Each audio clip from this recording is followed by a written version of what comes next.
de, de lo que viene a ser el material bibliográfico que se les ha suministrado. Y teníamos desde el punto número 11, 12 y 13. Bien, para no perder más tiempo, iniciemos por favor. No sé, Daniel, ¿tú cómo estás? ¿Cómo te está yendo con la presentación de hoy?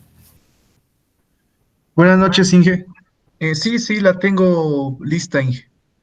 Perfecto, entonces podemos iniciar, Daniel.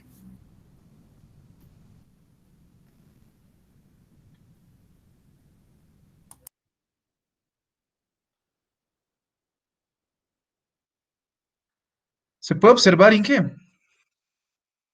Sí, sí, se puede observar. Listo. Entonces, empezaré con lo que nos correspondió, ¿no? De los puntos. Entonces, el primero es el descansos entre sprints.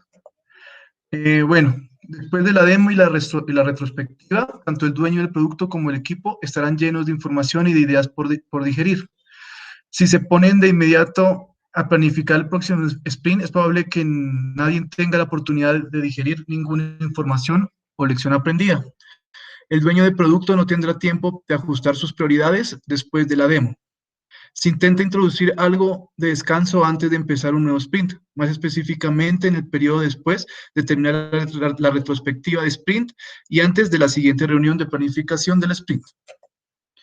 Bueno, algo que es malo es que cuando se intenta que la retrospectiva y la subsiguiente reunión de planificación de sprint no ocurra el mismo día. Entonces, o sea, lo malo más bien es que no, esto, ¿no? Que no ocurra tanto la demo de sprint y la retrospectiva y la planificación del sprint. Aquí, por ejemplo, podemos ver que este sería un mal ejemplo, que, bueno, aquí tiene de 9 a 10 el demo de sprint 1, de 10 a 11 la retrospectiva y de 1 a 4 tendría la planificación de sprint. Sería el mismo día y como decía antes, para tanto el equipo y el dueño sería mucho y capaz, sería más difícil, digamos, de entender o de poder practicar bien ese sprint nuevo. Eh, algo más aconsejable sería dejarlo para 2 días. Por ejemplo, aquí vemos que el lunes tendría tanto la demo del sprint 1 y la retrospectiva, y el martes la planificación del sprint. Eso sería más aconsejable, ya que, bueno, con un día, tienen como un día de descanso en que el equipo pues se recuperaría. Pero sobre todo nos aconseja que si puede ser, digamos, de esta forma, o sea, que se haga o sea, entre los días de descanso. En este caso, ya el sábado y el domingo los que se descansan, entonces el viernes sería la demo del sprint 1, la retrospectiva, y recién el lunes sería la planificación del sprint 2. Entonces eso sería lo que mejor se aconseja, ¿no? Así el equipo está totalmente descansado y totalmente, digamos, con la disposición de encarar el próximo sprint. ¿Esto sigo, Inge, o dejo ahí? Sí, hasta ahí, por favor, Daniel. Muchas gracias. ¿Algo tal vez que complementar respecto a tu exposición? Bueno, pues esta parte creo que es un poquito obvia. Entonces, si recargamos al equipo digamos, de las planificaciones del sprint, se puede creer que aquí que capaz se avanza, pero al estar el equipo más cansado y con menos disposición, lo que va a hacer es contraproducente. O sea, más bien lo que sucede es que no se abarque bien o no se haga más bien, ¿no? El sprint nuevo, ¿no? Entonces es mejor siempre dejar el descanso, aquí lo aconseja, ¿no? Es importante. En el libro, pues, aclaran que un descanso siempre es mucho mejor que un equipo cansado, ¿no? Perfecto. Así es, querido Daniel. Vamos a tomar en cuenta estas recomendaciones que viene ya del punto que te tocó, porque tenemos que tomar en cuenta, ¿no es cierto?, también el desempeño del recurso humano que nosotros, con el que nosotros contamos para que el trabajo sea más productivo. Y obviamente son cuestiones lógicas, si ustedes se dan cuenta, aspectos bastante lógico, intuitivo, que nosotros sabemos que estos puntos nosotros tenemos que tomarlo. Sin embargo, ya como metodología, estos vienen a ser aspectos básicos de la buena práctica, ¿no es cierto?, en la gestión, o en este caso, en la gestión del recurso humano, ¿no es cierto?, para el desarrollo del proyecto. Entonces, muchísimas gracias, Daniel. Vamos con Igor, por favor, con el punto 12. Todo bien, Ingrid, buenas noches. Buenas noches, Igor.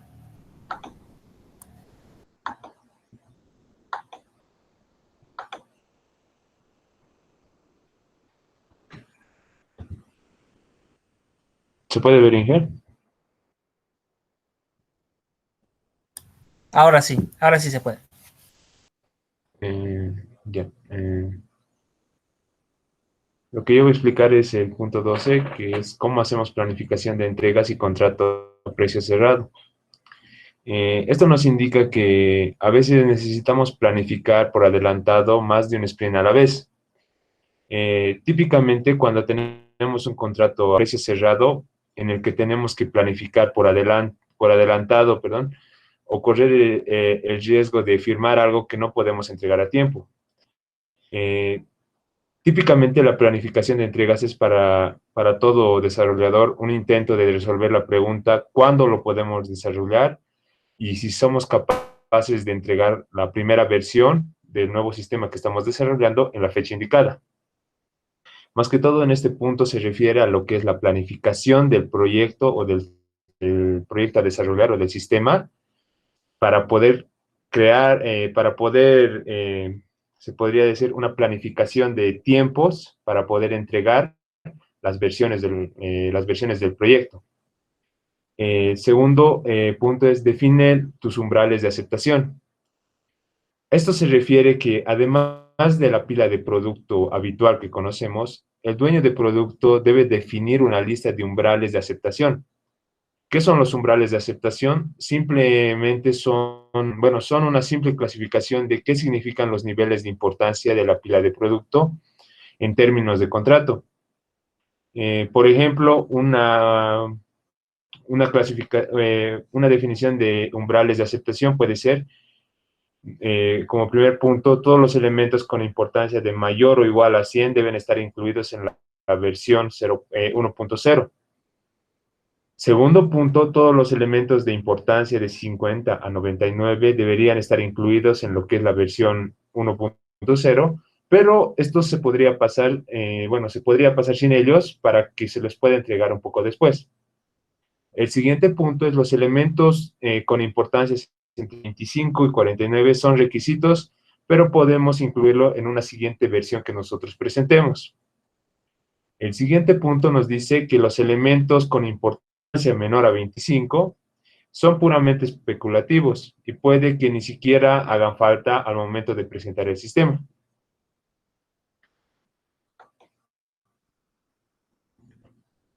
Acá tenemos un ejemplo de pila de producto con un código de colores basado en las reglas anteriores que acabo de mencionar. En acá nos indica que el rojo, en este caso naranja, debe incluirse en la versión 1.01, o sea, en la que se debe entregar. El amarillo debería incluirse en la versión 0.1 o no. Esto es, como mencioné, se podría pasar sin ellos, pero se los puede entregar un poco después. Y el verde se los puede hacerse un poco, se los puede entregar, perdón, más tarde, o simplemente pueden ser puramente especulativas y puede que no nos hagan mucha falta. Eso sería, ingeniero, ese punto. No sé si continúo. Ya, muchísimas gracias, Igor. Vamos a pasar a colocar tu calificación.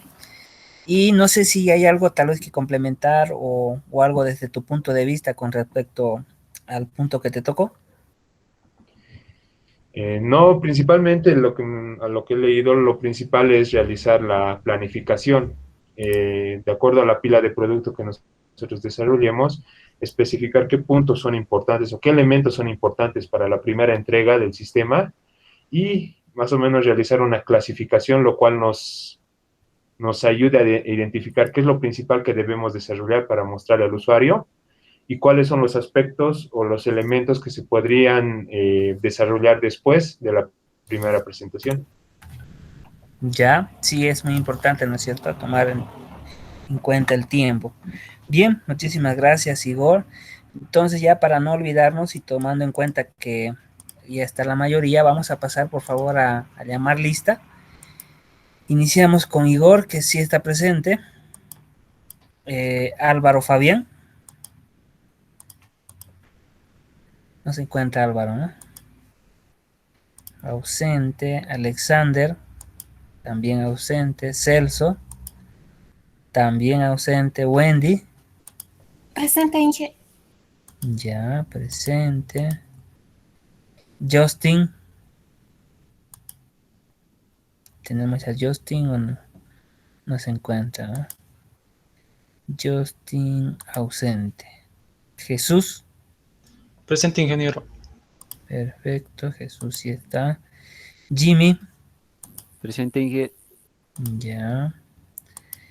Joel, luego Daniel Felipe, Presente, Inge. ya. Joel no está. Daniel sí. Yoshua, Presente, Inge. presente. Jorge Pérez, no está, ¿no? Ausente. Y Jonathan, Presente, Lick, presente, presente. así está. Stephanie, Presente, Inge. ya. Daniel Sánchez, ausente, ¿no? Daniel Sánchez. Miguel Orlando, ausente. Jorge Torres, Presente. presente. Bien. Bien, ya tenemos la lista de asistencia. Ahora pasemos, por favor, con Jesús. Si puedes, por favor. Seguida, Inge. Con estimación de los elementos más importantes.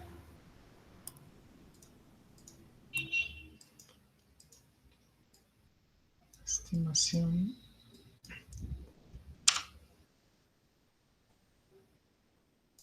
¿Se puede ver, ingeniero?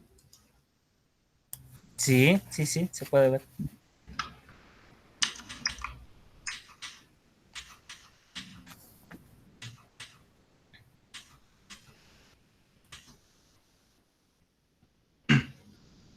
Estimación de los elementos más importantes. Para la planificación de entregas, el dueño de producto necesita hacer estimaciones de todas las historias incluidas en el contrato, lo que ya explicó mi compañero. Al igual que en la planificación del sprint, se requiere un esfuerzo cooperativo entre el dueño del producto y el equipo, donde el equipo estima y el dueño del producto describe los elementos y responde a las dudas y preguntas. Una estimación es valiosa si esta resulta ser correcta. Una estimación es valiosa si esta resulta ser correcta.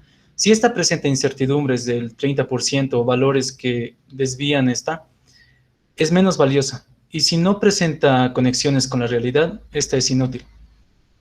Acá podemos ver un gráfico de valor de estimación versus tiempo de dedicación a la estimación.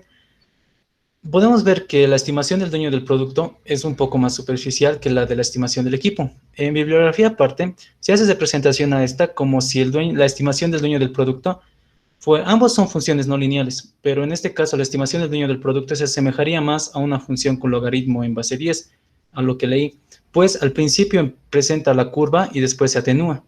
Y lo que tendríamos en estimaciones del equipo, podríamos representarlo como un logaritmo neperiano, puesto que tiene un número no periódico como base y esta va a ir incrementando, lo que nos daría datos más reales y varianzas. De ahí el porqué de los gráficos. Como acá nos dice, debe ser similar a la planificación del sprint, es decir, que como se planificó el diagrama de Brundown, se debe aplicar de igual manera la metodología en cuanto a comunicación del equipo, pero no en cuanto a reflejarlo en un gráfico, porque la de Brundown, como nos explicaban, es lineal y presenta líneas de tendencia y ajustes de línea, pero no presenta curvas como es un valor de estimación, un tiempo dedicado a la estimación. Algunas recomendaciones para esta es que el equipo debe hacer las estimaciones. No debe plantear las estimaciones como prioridad el dueño del producto. No se debe permitir gran dedicación a la estimación. El equipo no debe desperdiciar mucho tiempo en esto. Se debe asegurar que se trata las estimaciones y de que no sean un compromiso. ¿Cómo se hace esto? Usualmente el dueño del producto reúne a todo el equipo en una sala y plantea los objetivos. El objetivo principal de esta es estimar las principales historias de la pila de producto. El mismo anuncia cada historia una vez y el equipo analiza el mismo con el dueño del producto. El dueño del producto va a estar como soporte para la aclaración de dudas y reducir el riesgo de tener malos entendidos. La reunión debe ser limitada en tiempo para no perder el mismo. Si se desea que se dedique más tiempo, simplemente el dueño del producto organiza una reunión más adelante. Como vemos acá en la tablita, lo que ya se llegó a lo que explicó mi compañero, se le asigna una estimación a cada historia, donde las hojas vimos que anaranjadas son las que tienen más importancia, donde plátano tiene 12, manzana 9, naranja 20 y entre otros. Y continúo. Hasta ahí está bien, estimado Jesús. Muchísimas gracias. Algo tal vez desde tu punto de vista que debamos tomar en cuenta. Que pese a que, bueno, yo lo vi así, pese a que el dueño del producto es, por así decirlo, el que nos guía, es necesario a veces prescindir de él y ver qué es lo mejor para el equipo y para el proyecto. Eso al menos puede apreciar. Ya, perfecto. Muchísimas gracias, Jesús. Bien, vamos a pasar a colocar tu calificación. Y pasamos con Jimmy, por favor. Listo, Inge. Perfecto.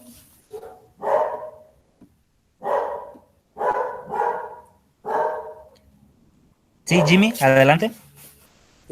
¿Qué? ¿Me escucha? Sí, sí, te escucho suavito. Ahí me escucha, Inge. Ahora sí, ahora sí. Pasemos, por favor, con el siguiente punto. Muy bien, Inge.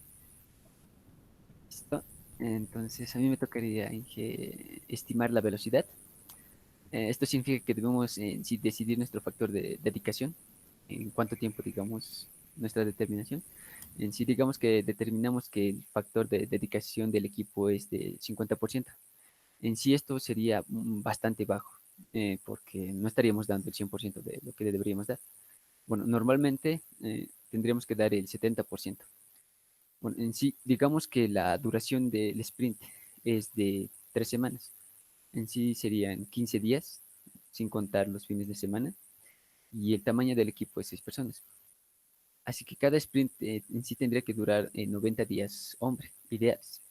Pero solo podemos pretender producir el equivalente a 45 días hombre, ideales, ya que el factor de nuestro rendimiento es 50%. Si nuestro factor de rendimiento sería más, entonces sería, no sé, ¿cómo se diría? Nuestra dedicación sería mejor. También, sigo, uniéndolo Hasta todo. ahí está bien, Jimmy. Muchísimas gracias. Y cuanto a lo que has expuesto, ¿qué es lo más importante que puedes resaltar? Bueno, en sí, lo más importante es que, digamos, nuestra dedicación sería en sí que sea, bueno, yo digo un 60% Inge, de dedicación. Bueno, yo creo que nadie podría dar el 100% porque siempre se presentan cosas, digamos, la familia, el trabajo, ese estrés, es así que yo supongo que nadie estaría al 100%, pero yo digo que llegar a un 60% ya sería una buena dedicación para estimar la velocidad. Perfecto. Tenemos que también aprender a medir ese 60%, ¿no es cierto? Cómo Sí, nosotros medimos la velocidad, cómo estimamos la velocidad, el desempeño, etcétera. Bien, muchísimas gracias, Jimmy. Ahora pasamos con Jonathan, por favor. A ver,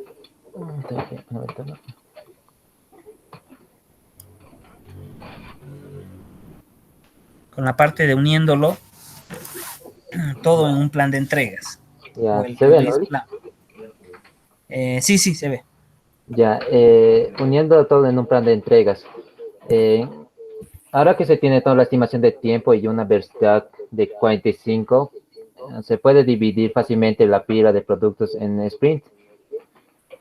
Cada sprint incluye tantas historias como sea posible, sin exceso de la velocidad estimada de 45. Con eso ya podemos mostrar algo usable al cliente cada 3 semanas e invitarle a introducir un cambio en los requisitos conforme avanzamos, dependiendo, por supuesto, de lo que se permite en el contrato. Ahora que tenemos estimación de tiempo y una velocidad de 45, podemos dividir fácilmente la pila de producción. Como se ve más que todo en el diagrama, donde se va dividiendo en 45 por cada, digamos, por cada sprint, digamos, en el primer sprint, donde se va dividiendo una pila, y después el segundo sprint, después otras pilas, donde se da el color naranja, y así sucesivamente verde, como estaban diciendo anteriormente mis compañeros. Y eso sería más que todo, licenciado. Bien, muchísimas gracias, Jonathan. Entonces esta parte es bien clara, ¿no? Solamente se trata de unir de una manera adecuada para que nosotros ya tengamos un panorama del avance de los sprints y de las historias. Muchísimas gracias. Entonces, Jonathan, pasamos a colocar tu calificación y sigamos por favor con Jorge, con el punto de adaptando el plan de entregas. ¿Cómo me escuchas? Sí, sí.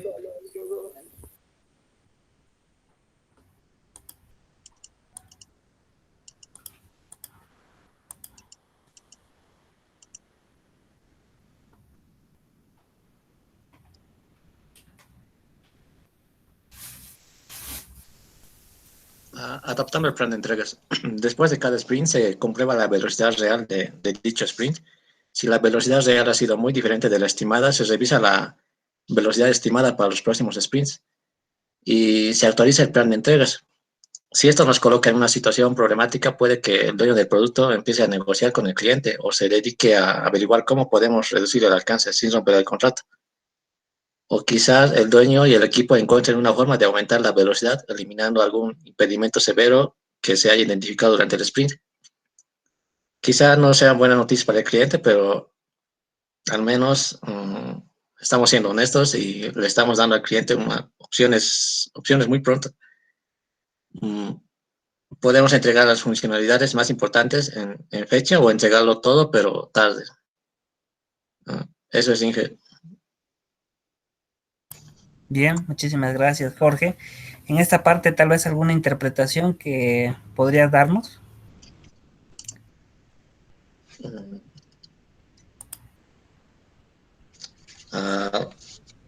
Hay que revisar la velocidad estimada para los sprints, si es que la velocidad real es diferente de la estimada, como eso. Ya, perfecto, Jorge. Entonces, vamos a pasar a colocar tu calificación y por favor continuamos con Joshua. Buenas noches, Inge. ¿Se me escucha? Buenas noches, sí, sí, te escucha. Sí.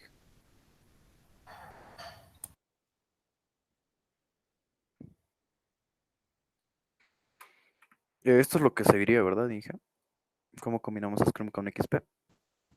Es saber el punto, el siguiente punto sería, exacto, el 13, cómo combinamos Scrum con XP. Ya estamos llegando a la parte de XP, por lo tanto les pido que ya tengamos un poquito de criterio en cuanto a encontrar las diferencias, encontrar la esencia de cada metodología, porque tomen en cuenta que algunos de ustedes están eligiendo XP y otros Scrum para la realización de su proyecto. Entonces veamos cómo procede. Joshua, por favor. Gracias, Inge. Bueno, continuando, ¿cómo combinamos Scrum con XP? Bueno, para empezar hay que tener una idea clara, que es la siguiente. Scrum se enfoca en las prácticas de organización y gestión, mientras que XP se centra más en las prácticas de programación. Esa es la razón de que funcionen también juntas. Tratan de áreas diferentes, pero se complementan entre ellas.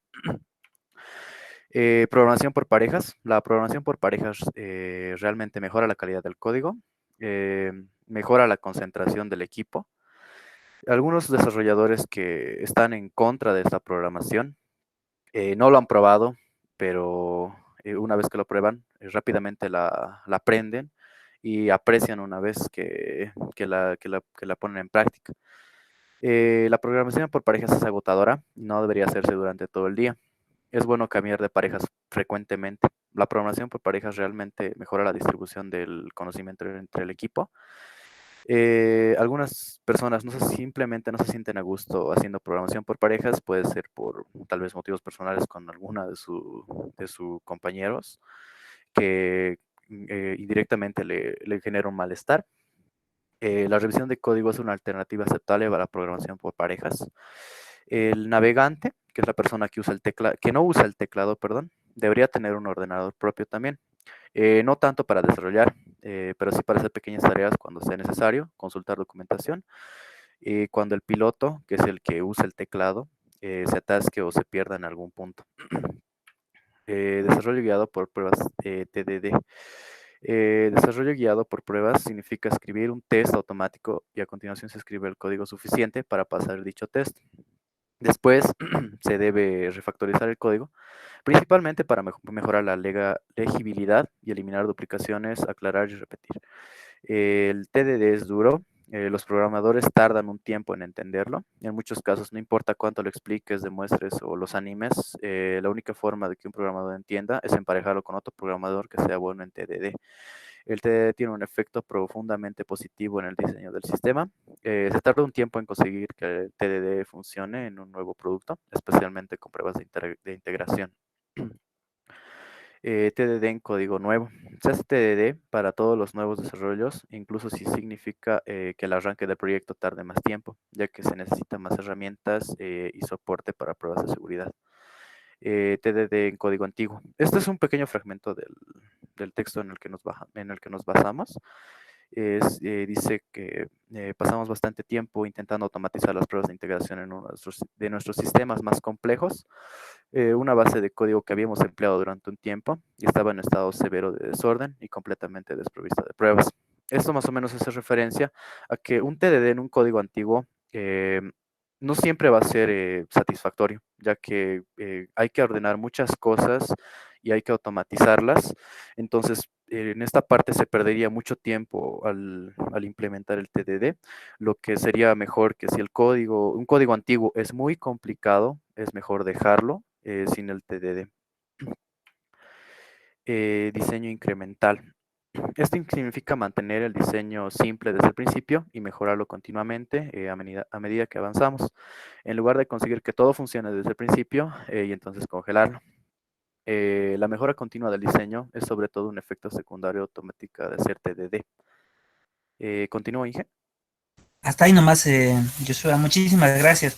Esta parte es importante por el hecho de que tú ya estás viendo la parte de las actitudes, ¿no es cierto?, de cada integrante del equipo, ya sea si es por pareja o en un equipo, por lo que me gustaría saber, ¿tú cómo lo ves esta parte ya de la integración o viendo la diferencia de XP y Scrum?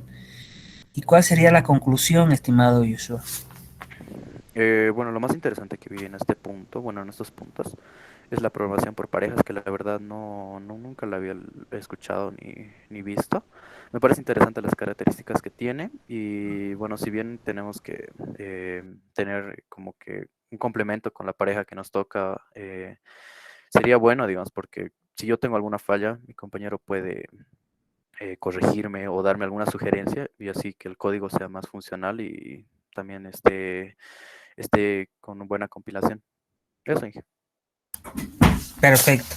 Entonces aquí te das cuenta en que cuánto es tu actitud para poder trabajar con un equipo, ¿no es cierto? Muchas veces nosotros, los desarrolladores, programadores de sistemas, eh, hay una tendencia a que es mejor trabajar o solo o con una pareja, como dice Joshua, que nos entienda, que sepa, digamos, eh, decirnos tal vez otro enfoque, otro punto de vista de manera constructiva y que el proyecto pueda avanzar de manera rápida y como debería. Y ya también tenemos algunas tendencias en el que nosotros necesitamos trabajar, tenemos una relación bastante fluida con un equipo bastante grande, ¿no es cierto? Entonces, ahí ustedes ya como gestores y como analistas, diseñadores, tienen que saber identificarse cómo ustedes trabajan mejor y si es que manejan un equipo, identificar cada integrante de qué manera trabaja mejor, ¿no es cierto? Si es que son los gestores, entonces tratar de potenciar las características, actitudes que tú has mencionado para que se pueda realizar la gestión del proyecto en esta parte de análisis y diseño, ¿no es cierto? Bien, muchísimas gracias. Entonces, Joshua, vamos a pasar a colocar tu calificación y seguimos con con Stephanie, por favor, con integración continua. Está bien, Inge, ahora comparto mi pantalla.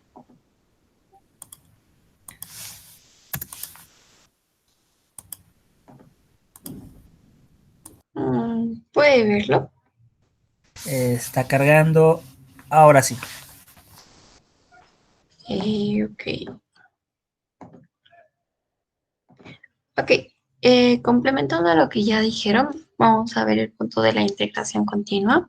Bueno, la mayoría de los productos cuentan con un sofisticado entorno de integración continua basado en lo que es Maven o Quick Build.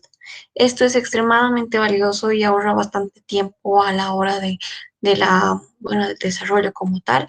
Es la solución definitiva al viejo problema de que no funciona una máquina o lo que solemos escuchar en el ciclo de vida de desarrollo.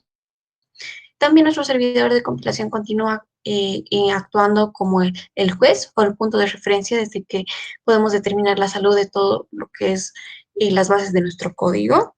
Y cada vez que alguien chequea algo dentro de nuestro sistema, bueno, en el sistema de control de versiones, el servidor de compilación continua arranca, compila todo desde cero en un servidor compartido a este y corre todas las pruebas ya mencionadas. En el caso de que vaya algo mal, manda un correo notificando a todo el equipo que la compilación ha fallado por algún motivo, incluyendo información sobre qué parte del código ha fallado dentro de la compilación exactamente, para que se pueda plantear alguna solución. Se envían también enlaces a los informes de pruebas, entre otros. Todas las noches el servidor de compilación continúa reconstruyendo el producto desde cero y publica todos los binarios, documentación, informes de pruebas, informes de cobertura de pruebas, informes de dependencias, entre otros. Esto dentro del portal interno de la documentación del equipo. Algunos productos también se instalan automáticamente en un entorno de pruebas. Esto para montar este entorno cuesta un poco de trabajo, sin embargo, vale la pena construirlo para que podamos tener igual bastante claro la parte de la documentación y la compilación de todo nuestro código. ¿Inge continúa o lo dejo hasta ahí? Sigue, por favor, Estefan. Ok. Bueno, luego está la propiedad colectiva del código. Se apoya el concepto de propiedad colectiva del código, sin embargo, en muchos casos no todo el equipo ha aportado en el código como tal. Sabemos que dentro del equipo no solo hay personas de desarrollo, hay equipos, bueno, hay personas de análisis, de diseño, entre otros, ¿no? Entonces se encuentra que la programación por parejas con una rotación frecuente de las parejas conduce a un nivel elevado de propiedad colectiva de código. Es decir, que en algún momento todos los miembros de nuestro equipo de alguna manera llegan a ver y a manipular el código como tal. Entonces el código y toda la propiedad como tal pasa a ser de todo el equipo y no solo de ciertas personas. Los equipos que tienen alto nivel de propiedad colectiva de código han probado ser muy robustos. Esto ya que todo el equipo como tal tiene conocimiento del código, puede manipularlo y en el caso de haber algún problema, puede plantear alguna solución. ¿Por qué se dice robustos? Porque se ve diferentes perspectivas y entonces el código se hace mucho más complejo. Por ejemplo, los sprints no fallan simplemente porque una persona clave esté enferma. En realidad, los sprints se siguen llevando a cabo más allá de que esa persona clave no haya podido asistir. De igual forma pasa en lo que es el código, bueno, en todo el conjunto de códigos que vayamos a desarrollar. Entonces, la propiedad intelectual pasa a ser de todo el equipo y no solo de ciertas personas. La parte del espacio informativo como tal, bueno, como ya se había mencionado, todos los equipos tienen acceso a pizarras y espacios vacíos en las paredes dentro del espacio de trabajo. Normalmente cuando se utiliza este tipo de metodologías, este tipo de herramientas son bastante útiles para poder anotar tanto ideas como el avance de los sprints, como el progreso que se está teniendo. En la mayoría de las salas se encuentran las paredes empapeladas de toda clase de información sobre el producto y el proyecto que se está desarrollando. Como se puede ver en la imagen en el lateral, se ve algunos post-its dentro de lo que son las ideas, se utilizan las matrices de los sprints y todo para poder tener bastante claro qué es lo que se está haciendo y tener igual una pequeña documentación de todas las ideas. El principal problema es que se va acumulando algunas cosas que no sirven. A veces surgen ideas que se van descartando, sin embargo, la papelería sigue, entonces a veces produce confusiones. Entonces se tiene que determinar o denominar a una persona como responsable de limpieza en cada equipo. Esto para que se haga una limpieza periódicamente y no produzca confusiones, problemas en lo que son nuestras pizarras de descripciones. Se apoya el uso de paneles de tareas, pero no todos los equipos lo adoptan aún. Otras personas no utilizan las pizarras y utilizan lo que son herramientas digitales como lo son Trello, Notion, entre otras herramientas. Entonces, de igual manera, se tiene que determinar a una persona para que sea el responsable de limpieza, ya sea en digital o en físico, para que todo esté bastante claro y evitar problemas a largo plazo. Inge, continúa, ¿verdad? No, hasta ahí está bien, Stephanie, muchísimas gracias. Tal vez para complementar algo o dando algún punto de vista de los puntos que has mencionado, Estefan. Bueno, leyendo un poco sobre los puntos que acabo de exponer como tal, la parte de la propiedad conjunta del código es una cosa bastante interesante, ya que muchos equipos, no siempre todos son de desarrollo, sin embargo, mediante mediante este concepto, todos los integrantes llegan a tocar el código y a manipularlo como tal, y en algún caso de algún problema o de poder arreglar el código, todos son capaces de poder hacerlo ya que lo conocen a la perfección. Entonces no habría el problema de que, bueno, el desarrollador está enfermo o tal persona no ha podido venir, entonces todos pueden manipularlo, ¿no? Entonces creo que es una ventaja de esa parte. Bien, muchísimas gracias, Stephanie.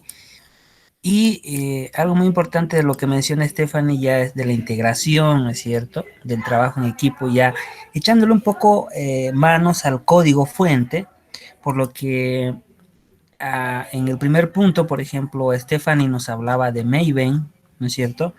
Es una, es una estructura que nos permite manejar librerías. Por ejemplo, en el archivo POM, trabajando con Eclipse, he visto que a ustedes les gusta Java, entonces les voy a mostrar este ejemplo. Por ejemplo, damos esta estructura para trabajar con Printface, Maven, con un repositorio. ¿Qué quiere decir? Que yo voy a tener un repositorio de versiones, ¿no es cierto? La versión de las librerías que yo voy a utilizar, la versión de las librerías que yo voy a desarrollar, ¿no es cierto? Por ejemplo, yo me he creado algunas librerías para algunos sistemas que he hecho en Java. Tengo algunas librerías con mi nombre, no sé si están en esta parte, en donde ustedes pueden darle su propio nombre, ¿no es cierto? No se olviden que una librería es simplemente un conjunto de archivos que nos permite ya reutilizar código. Entonces, como pueden ver, tenemos librerías de Postgres, su versión, de MySQL, de SQL Server, de Spring. Entonces, de esta manera nosotros gestionamos. ¿Y a qué viene esto de Scrum, XP, análisis y diseño de sistemas? Que ustedes va a llegar el momento en que tienen que aprender ese tipo de metodologías, de herramientas que les van a permitir, por ejemplo, en el análisis y diseño nosotros tenemos también herramientas, esto también en Eclipse, en Java, para crear diagramas, ¿no es cierto? Por ejemplo, tenemos diagramas UML. Si yo quiero crear un diagrama de clase de acuerdo a las clases, archivos clases que tengo, .class, .java, entonces simplemente me creo, ¿no es cierto? Que me muestre los atributos, dependencias, relación, y podemos crear este tipo de diagramas, ¿no es cierto? Esas son las herramientas, UML le vamos a decir, y le voy a dar finalizar. Entonces, una vez nosotros ya tengamos el diagrama, por ejemplo, voy a arrastrar mi clase persona, y clase persona seguramente se relaciona con usuario, y se dan cuenta cómo ya no tenemos que realizar esos diagramas tediosos que hacíamos con StarUML, hay otros programas como Visio. Entonces ya en la parte de análisis, de diseño de sistemas, ustedes van a poder utilizar estas herramientas. En la primera parte mencionaba Maven, ¿no es cierto? En la bibliografía que teníamos y que nos mostraba Stephanie.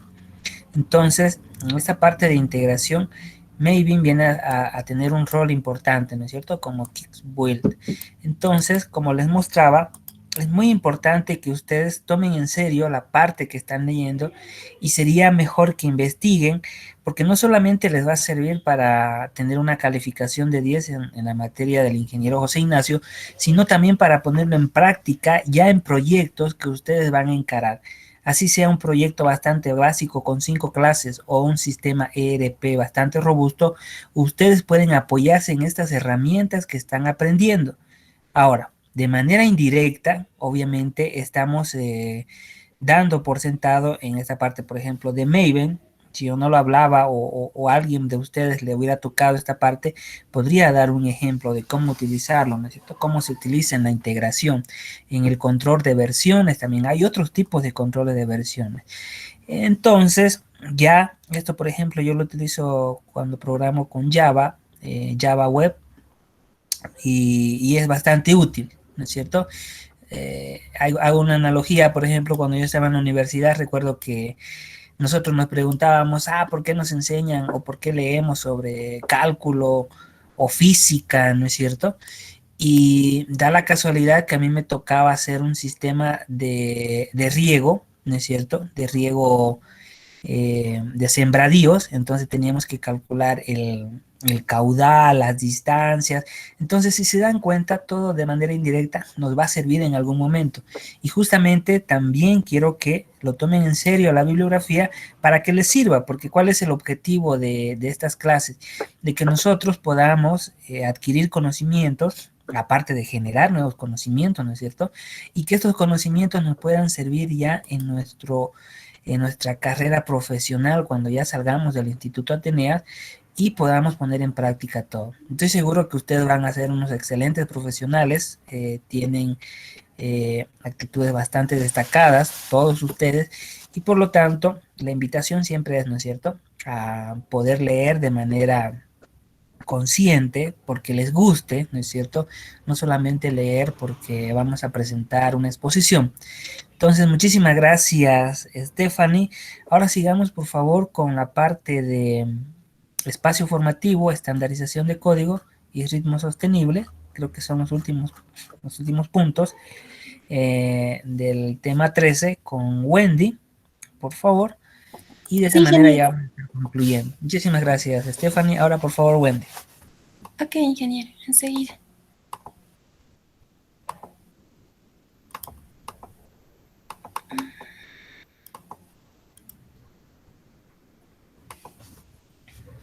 ¿Se puede apreciar, ingeniero? Sí, sí, se puede ver. Ok. Mm, ya. Bueno, hablando de la estandarización del código, en el texto se dice que no es tan complicado y que te ahorra mucho tiempo. En este caso, él dice, se puede comenzar con algo simple y se deja que vaya creciendo con el tiempo. Por ejemplo, te pide que escribas únicamente el material que no sea tan obvio, o sea, lo que necesita explicarse, y enlazar esto ya existente siempre que sea posible. La mayoría de los programadores tienen su propio y distinto estilo de programación.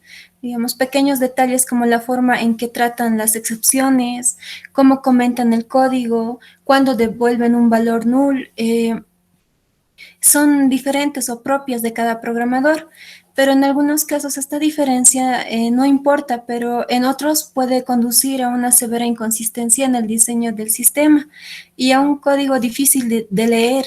Un estándar de código ayuda a que esto no ocurra siempre que te concentres en las cosas que te importan.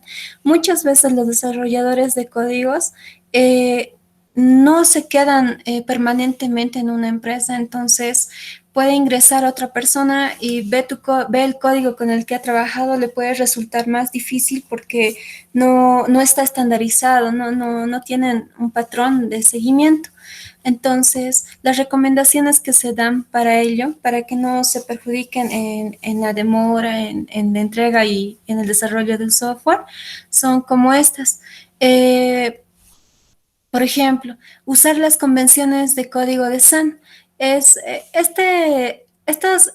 convenciones de código reflejan los estándares de codificación del lenguaje Java que están presentados en la especificación del lenguaje Java de Sun Microsystem por defecto. En esta dirección se puede encontrar esas convenciones y bueno, yo había investigado esas convenciones y las encontré acá. Y ahí te van mostrando, digamos, convenciones, por ejemplo, como cómo hacer nombres en un archivo, sufijos, nombres, declaraciones de importación, las sangrías, la longitud de la línea, comentarios, formatos de comentarios de implementación, comentarios en bloque, las declaraciones son simples cuando son compuestas, declaraciones con las condicionales, etcétera. Entonces, eso nos va a ayudar a nosotros a tener algo estandarizado para que la próxima persona que venga se le haga más fácil trabajar sobre el código ya establecido. Otra de las cosas que el autor en el texto está colocando como consejo es utilizar inyección de dependencias basadas en métodos set para escribir algunas clases de otras y eliminar dependencias. Solamente excluye cuando hay una herencia o acoplamiento estricto de clases. También te menciona evitar o te aconseja evitar abreviaturas, sin contar las que son como DAO, que sí son permitidas. Los métodos que devuelven colecciones o vectores no deberían devolver null. Es mejor devolver colecciones o vectores vacíos. ¿Por qué tener convenciones de código? Las convenciones de código son importantes para los programadores por varias razones y estas 4 pueden ser importantes. El 80% del costo de vida de una pieza de software se destina al mantenimiento. Casi ningún software es mantenido durante toda su vida por el autor original, lo que habíamos dicho. Las convenciones de código mejoran la legibilidad del código, del software, lo que permite a los ingenieros comprender el código nuevo de forma más rápida y completa. Si envía su código fuente como un producto, debe asegurarse de que esté tan bien empaquetado y limpio como cualquier otro producto que cree. El ritmo sostenible, el trabajo energético. Las jornadas extendidas son contraproducentes para el desarrollo del software. Esa es la conclusión a la que se ha llegado. Cuenta, por ejemplo, una experiencia acá, donde dice, hace más o menos un año, dice, uno de nuestros equipos, el más grande, estaba trabajando en un número insalubre de horas extra. La calidad de la base de código era pésima y habían pasado la mayor parte del tiempo apagando fuegos. El equipo de pruebas, que también estaba haciendo horas extra, no tenía ninguna posibilidad de hacer aseguramiento de la calidad en esas condiciones. Entonces dice, nuestros usuarios estaban enfadados y la prensa nos estaba devorando vivos. Después de unos meses conseguimos disminuir las horas de trabajo a un nivel decente. La gente comenzó a trabajar en horarios normales, excepto durante algunas crisis de proyectos, a veces. Y oh, sorpresa, la productividad y la calidad mejoraron notablemente. Y por último, por supuesto, reducir las horas de trabajo no fue en absoluto el único aspecto que condujo a la mejora, pero ellos están convencidos de que tuvo mucho que ver en el mejoramiento de su rendimiento. Eso sería, ingeniero. Gracias. Bien, muchísimas gracias, Wendy. Tal vez algo que podamos aportar ya con esta parte de estandarización de código, de que nos pueda permitir tal vez realizar mantenimiento, ¿no es cierto?, a código que nosotros mismos generamos, y ya sea con un personal o integrante del equipo o con tal vez futuros integrantes del equipo, ¿cómo nosotros podemos afrontar esto, Wendy, tal vez desde tu punto de vista? Ingeniero, con respecto a la estandarización del código, yo sabía que, bueno, sí, hay muchas convenciones por ejemplo, para trabajar el código. Por ejemplo, a veces como el tema del lowercase, ¿qué es? Son temas que a veces lo dejamos de lado, pero que muchas veces le puede ayudar a otra persona a que si te riges en ese parámetro, a ese le pueda facilitar el trabajo. Y lo mismo para mí, digamos, si otra persona puede regirse bajo una norma, entonces creo que sería de apoyo para toda la organización regirse bajo un patrón. Ahora, en el tema de ¿cómo se dice esto? Eh, para el tema de mantenimiento me dijo, ¿no, ingeniero? Sí. Para el tema de mantenimiento, bueno, yo sabía que en empresas en las que trabajan les resulta muy difícil, es decir, es mucho tiempo el que ocupan en el tema de mantenimiento. Y eso es, me dicen, o que yo sepa, es porque están mal organizados. Eso es todo lo que podría aportar, ingeniero. Bien, muchísimas gracias, Wendy. Y algo muy importante que ha mencionado Wendy, no sé si se dieron cuenta, es de la inyección de dependencia, ¿no es cierto? Ahora, con las nuevas tecnologías emergentes y en cualquier lenguaje de programación, ya sea .NET, en PHP creo que no se da tanto esto, pero sí en Microsoft, .NET, Java, con Sun, Oracle, tenemos este tipo ya de paradigmas de programación. Antes, no sé si recuerdan de la programación espagueti, en donde había un montón de código y teníamos que saltar de un lado al otro sin importar ninguna regla. Luego de la programación espagueti vino la programación estructurada, ¿no es cierto? En donde ya nosotros teníamos módulos para poder seguir un flujo normal de un programa, ¿no es cierto? Primero se ejecuta la línea 1, luego la línea 2, luego la línea 3, así de sencillo y así de fácil. No era como la programación espagueti, que primero ejecutabas la línea 1, luego tenías que saltar a la línea 10, luego volver a la línea 2, otra vez a la 1, entonces eso era un poco caótico en esa época porque nosotros los programadores no teníamos una convención, como dice Wendy, ¿no es cierto? Un paradigma que nos permita ya tratar el código de manera metodológica. Luego viene la programación top-down, ¿no es cierto? De arriba abajo o de abajo hacia arriba, que nos permitía ya tener un flujo sistemático en nuestro código, en nuestros módulos, en nuestras funciones, que permitía ya un desenvolvimiento más fidedigno, que sea más estandarizado para con otros programadores. Ahora, ¿cuál es el tema de que nosotros tenemos que estandarizar ya en un tema de análisis y diseño de sistemas nuestro código o nuestra forma de desarrollar? Sucede que no solamente va a ser ventajoso para las personas que trabajen a futuro y que cuando nosotros nos vayamos ellas se puedan habituar.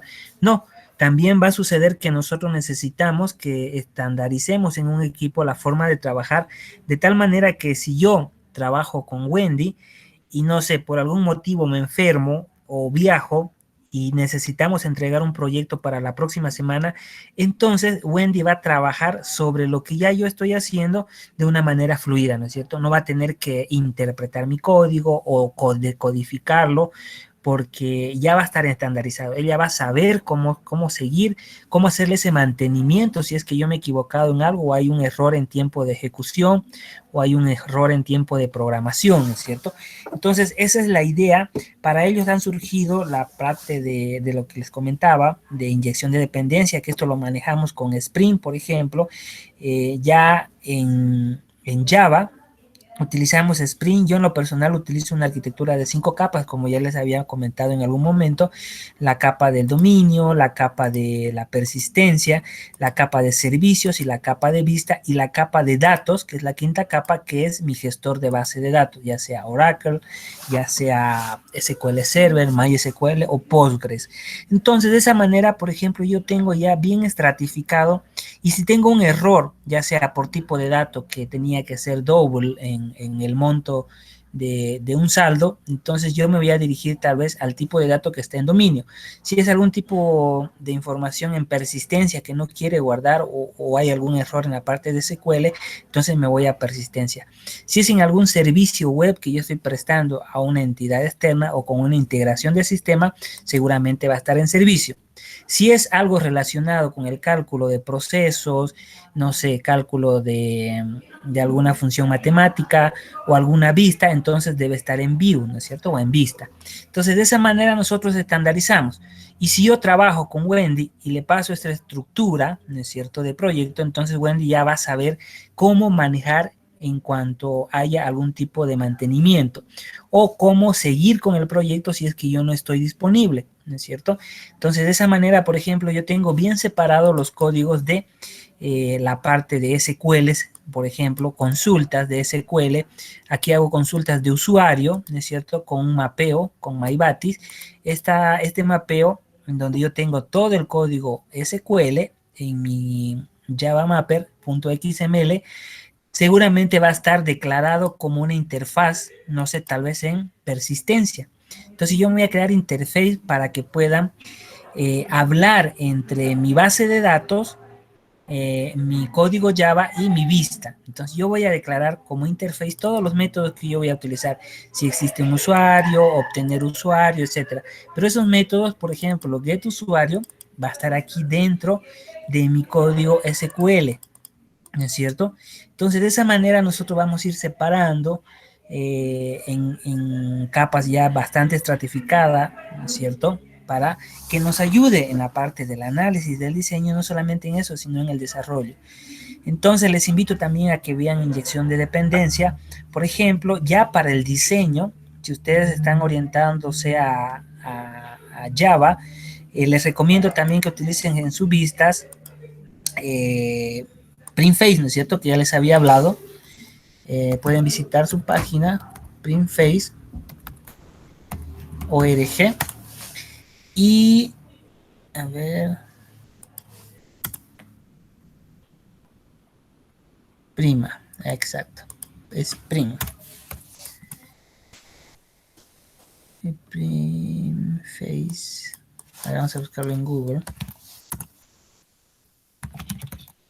Primefaces.org, y vamos a irnos a la primera, www.printface.org. Aquí tenemos bastantes plantillas. Entonces ya no tienen que diseñar, por ejemplo, cómo voy a hacer el formulario o cómo voy a hacer el reporte que se vea en la tablet, en el celular o en la computadora. ¿Qué tema voy a utilizar? No sé, el área, por ejemplo, que me cambia. Yo siempre trabajo con temas oscuros, o tal vez un tema de Bootstrap, que es medio blanco, o el Nova. ¿Cómo será el Nova? Entonces ya no tengo que preocuparme por temas de diseño, ¿no es cierto? Por ejemplo, tenemos el Luna Park, que nos permite ya desarrollar, o sea, enfocarnos en la parte de procesos, ¿no es cierto? Porque ¿qué pasaba antes? ¿No? Muchos nos enfocábamos en la parte visual, tardábamos horas, como cuando hicimos el proyecto con PHP, por ejemplo, y simplemente ahora trabajamos con XHTML, es una mezcla de XML con HTML. Pero ¿a dónde quiero llegar? A que nosotros ya cuando tengamos el análisis realizado, vamos a entrar a un diseño de interfaz de usuario o prototipado, ¿no es cierto? Donde nosotros tenemos, por ejemplo, que elegir iconos, ¿no es cierto? Iconos para nuestros botones. Por ejemplo, yo hice este sistema que es para el manejo de presupuesto anual, que tiene que ver con el POA. Y también yo utilicé, esta la hice con una versión anterior, creo, de Printface, que me ayuda bastante en el diseño. Como pueden ver, tengo iconos, ¿no es cierto?, que me permiten tener ya esta parte de iconografía bien estilizada, ¿no es cierto? Para al área una banderita, para cuentas contables, por ejemplo, tal vez el icono de cuentas contables, para POA un reloj, presupuesto, para el password, etcétera, ¿no es cierto? Entonces, de esa manera, yo ya tengo la parte de prototipado y diseño. ¿Dónde lo tengo? Aquí, en mi capa de vista. Para eso tenemos la herramienta o nuestro framework de Printface. Y tenemos, por ejemplo, formularios.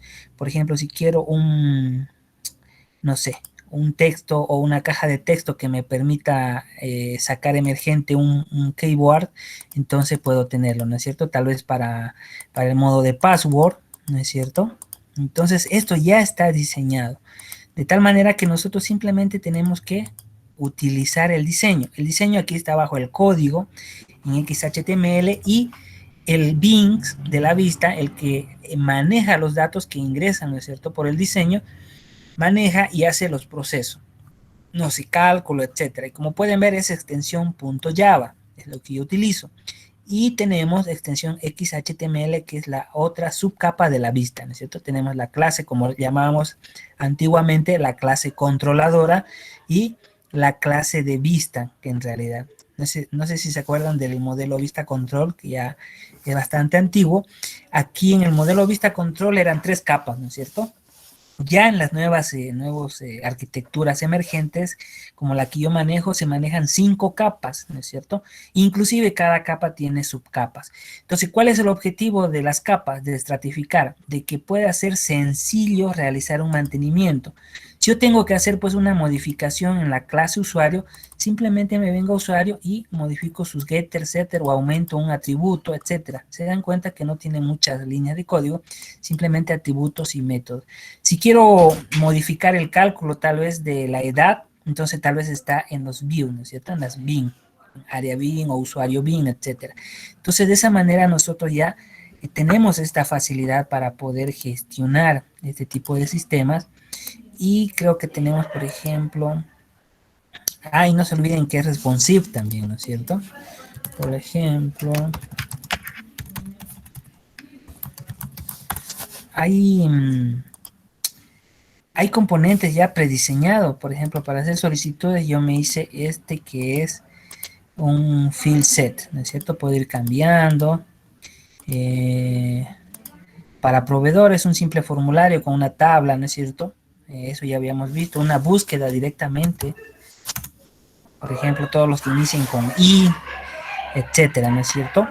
Tenemos ventanas emergentes. A ver, tal vez este diseño de ventana emergente nos da Printface, entonces nosotros simplemente tenemos que buscar. Aquí tenemos los botones, por ejemplo, los carousel, que nos permiten mostrar imágenes. Tal vez si yo quiero mostrar en una tienda un like, por ejemplo, simplemente ¿qué tengo que hacer? Copiar este código y realizar mi clase carousel view Java, el producto service. Entonces, si se dan cuenta, ya está todo. Solamente tenemos que cambiar algunos detalles, no sé, colores, el proceso, cálculos, etcétera. Tenemos Google Maps también. ¿Qué era? El tab creo que tenía que mostrarle. Tenemos paneles. El tab view creo que era. Tenemos aquí un tab view, ¿no es cierto? Entonces eso nos permite, como les decía, utilizar ya estos componentes. El diálogo.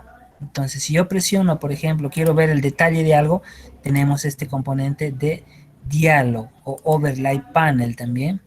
Si yo presiono, me muestra, ¿no es cierto? Aquí me muestra una imagen y puedo ir cambiando. O una tabla emergente, como les mostraba. Entonces, si se dan cuenta, ustedes ya en la parte de diseño tienen bastantes herramientas que tienen que utilizar.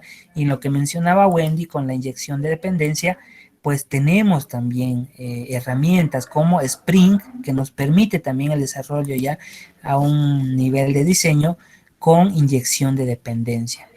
Eso tal vez en cursos ya más avanzados lo van a tener en cuenta. Sin embargo, es muy importante tomar en cuenta lo que nos mencionaba Wendy, ¿no es cierto? Bien, Entonces, de esa manera, no sé si hay alguna pregunta sobre lo que estamos viendo, la metodología o alguna duda que ustedes tengan. Y si no, vamos a pasar, por favor, a revisar las calificaciones, a colocar en el siguiente punto, que es el punto 14, ¿no es cierto?